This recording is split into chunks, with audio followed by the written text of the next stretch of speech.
How can we lead from the future? What is future back thinking?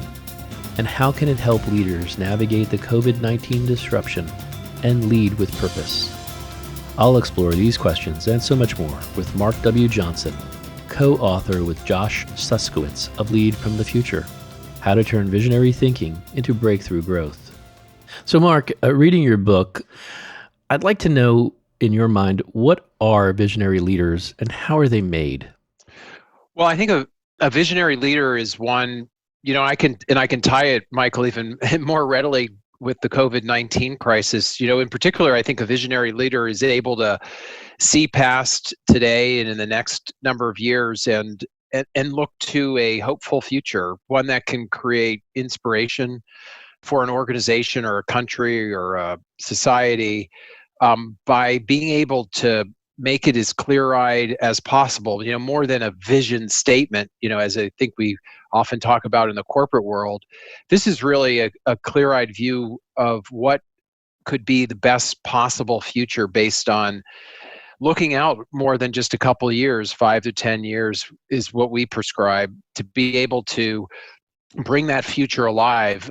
You could actually look to the future and talk about what's happening in that future and how you can put yourself in that future. And we like to use the analogy of Wayne Gretzky, the famous hockey player. It's about skating not just to where the puck is going, but being able to shape where the puck should go. And to me, that's a visionary leader who's able to come up with that clear-eyed view of the future and how you fit in that future. And then, of course, inspire others to be part of that journey. Mark, you do a wonderful job in your book distinguishing the difference between vision and strategy. So what is the difference between vision and strategy, and how does vision inform strategy? Just to make it really simple and how we described it, so strategy is about winning the game, vision's about what is the right game. Strategy is about sort of operationalizing a vision or, sort of executing, it's the competitive piece. It's, again, how do you win and actually achieve what you're intending to do? The vision is about this new game, but it also needs to be filled with purpose. It should be filled with inspiration. So it's what gets the organization inspired to continue over the long term, even in the midst of difficult days like what we're dealing with the crisis, whereas strategy is more about, again, the mechanics of how do you achieve the inspiration that you've set for the organization. Mark, what is disruption theory? The whole concept of disruptive theory is about how incumbent organizations, institutions, continue to develop products and services and do their activities, and they continue those with an assumption, that their existing business, their existing organization just gets extended out in time indefinitely, just by continuing to make improvements to it. And where the disruption comes in is sometimes you leave the customer behind or you leave society behind in this onward and upward march. The example was mini computers back in the 80s. They were continuing to march forward with mini computers for corporations, but yet Apple and Compaq and other personal computer manufacturers came in, and they came in with something that was a whole different paradigm shift. It was something that was much cheaper than a $500,000, obviously, mini computer that was sold to consumers, and it was sold to secondary schools, and it provided access to a whole set of what we'd call non-consumers. They all of a sudden now had computing power in their hands in the late 70s and early 80s. And the digital equipment corporations and the Prime and the Wang and the Nixdorf companies that made mini computers, they just kept extending out their mini computer business. They kept doing what was called sustaining innovations. And they never embraced how personal computers created this whole new paradigm that what we call disrupted and redefined the trajectory of computing power in the world. And as personal computers got better and better and better, they literally disrupted these mini computer manufacturers. So they were literally disrupted by a whole different paradigm, a different business model. And that's the essence of disruption, is how do you create products and goods and services that enable a larger population of people to have access that would normally not have, because they didn't have the financial means or the skills to be able to do that. Mark, you worked with Clay Christensen. I was wondering, how has he influenced you and this work in particular? Oh, he was huge, Michael, because in fact, I paid a tribute to him. As many in your audience might know, he passed away in January, and we had been together for nearly 25 years, not only as a colleague who helped change me professionally, but also personally. And his thinking, back to this whole point about disruptive innovation, was really a theory, that predicted things about how the world would work, how innovation and growth, not just in businesses, but in government and the military and so forth, could be determined in terms of, making progress and, for the benefit of society and for the benefit of business. And I attribute the book to him as a visionary because it was his theory of disruption, which I think is the whole point of being able to look ahead and be able to make good decisions based on what good theory tells you, like disruptive theory. And my intent of the book was to say, well, you have this theory of disruption, how do you bring that theory and that innovation perspective to the challenges of leadership and organizations? And that's when I, over these years, have put this together, that the biggest challenge is getting leaders across the board. Again, it's not just in government, but in nonprofits, in the military, and even religious institutions, to embrace a longer term planning horizon and to be more forward looking as the enablement of exercising a theory like disruption theory. And what is the power of a long-term plan horizon? Yeah. Well, I think we could all agree, especially with the aid of information technology, and I guess you could say we've become more productive, but we've also become busier. So the tyranny of the present, the tyranny of the urgent, is there's so much what we'd call operate and execute before you. There's so many different budget reviews and so many different operational plans to review, and we're just overwhelmed in meetings. I talk about a Harvard Business Review article by Michael Porter and Nitin Noria in 2018 that said, the average CEO's in 37 meetings per week. That takes up 72% of their time. It's just crowding out the ability to think in a future back way, meaning what if, what's the art of the possible, what does the future, and being more forward looking, reveal in terms of how things might change or how things might need to be planned for. How do we begin to build contingencies? All those kinds of things are crowded out by the higher and higher intensity of the here and now. And so, yes, when you combine the tyranny of the urgent or the present with these biases, with these incentives, the only antidote that we talk about, we say the cavalry's not coming. The way to break free of that is to literally change behavior, we say, before changing your mind, and make the choice to carve out 10%, maybe up to 20% of leadership time to looking out into the 5 to 10 year horizon and what could and should be beyond what the way things work today, and make that time commitment and do it in the sense of dialogue and more of an exploratory type conversation than the typical, kind of operate and execute, analyze and make decision type conversation.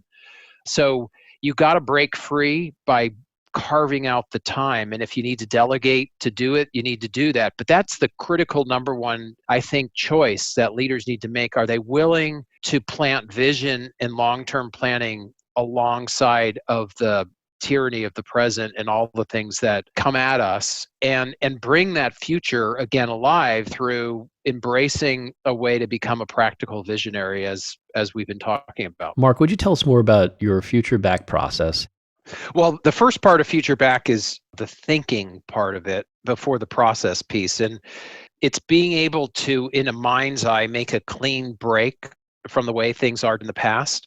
An example of this, I think maybe in government, would be instead of traditional budgeting, incrementing off of last year's budget, it's zero-based budgeting. It's clean sheet. It's a design thinking mindset, which says we're going to architect something new, even if we ultimately are incorporating part of what we do in the future is what we're doing today. But we need to start it with this sort of zero-based budgeting mindset. With imagine that future in the right level of clarity, and then you walk back. If that's what we need to look like in 2030, what do we need to have in place in terms of systems and capabilities and actual businesses or groups of operations in 2028? And if that's what we have in 2028, what do we need in 2026? So you're working it from right to left, you're working it from future back. And what you're building through that process of walking it back is a roadmap, but you're doing it backwards. You're developing a set of milestones, but you've done it backwards. And it ultimately leads all the way to the present in terms of ultimately what a leader does, which is to allocate resources and make choices. And so you would define what we call a growth and innovation portfolio of the kinds of investments of people's time and dollars and even leadership bandwidth to the kinds of things to continue to support and invest in the way things work today, but also what are you planting seeds for the future based on having looked in the future the right way and walked it back to the present. Mark, would you elaborate on the new framework for enterprise leadership? I think there's a way that leadership teams, kind of like how departments can be really well organized in process and activities and a lot of structure. We find a lot of leadership teams don't have as much of that structure. So if we really want to institutionalize this and make it a way of working and really change behavior, in the later chapter in our book, we call it the leadership framework, where you literally can lay out what does it mean as a leadership team when you're in that 80 to 90% of present forward. What's the focus of leadership? What are the processes employed? And then what are the decision-making milestones or metrics? And so present forward, the example would be, we lay out this graphically, present forward versus future back and toggling between them. Being near term, of course, and operations execution oriented, it's going to be a very ordered and analytical process about get the data, make decisions. Is going to be very fact-based and financial. And that should just be explicit. Okay, we're in present forward mode, and this is how we do things. And we understand our circumstance in our way of working and decision making.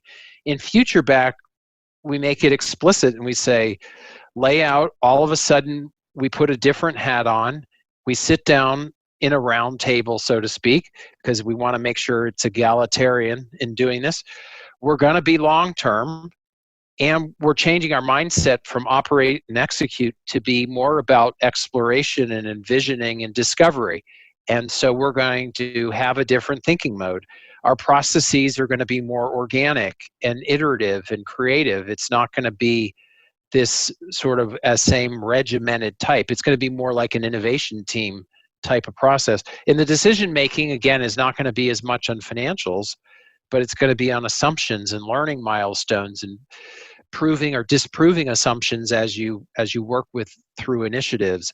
We think putting a framework like that in place and being explicit at it, and then saying what's the cadence of how often we spend time and for how long in the future back mode, along with the majority of our time in present forward, is a way to give this ability, to have real structure and to infuse future back thinking as a permanent way of doing things in addition to present forward into these leadership teams. How can we apply this process to public sector and government agencies as they pursue their missions?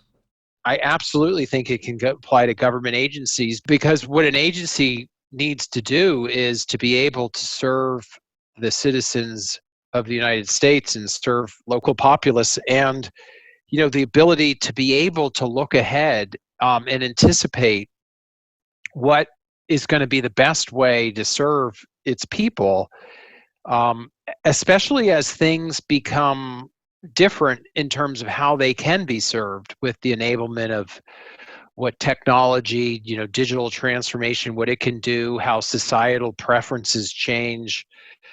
They as much have a reason to be forward-looking as any corporate CEO.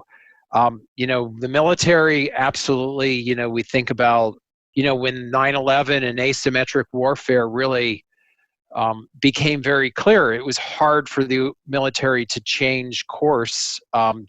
You're not going to change the complexity of organizations and, some of the biases and incentives we talk about, but it can change with behavior, and it can change with this notion that leadership with vision can be made consummately practical, that you can start developing a way of thinking and force people to have conversations about the 5 to 10 or longer horizon, and trust that by having repeated conversations, insights will come, and those insights will create opportunities for action that wouldn't have been on the radar screen had you not done it. And again, I think government agencies are just as much about a set of people who are trying to serve a customer as any business is, and the same kind of process can be beneficial to them.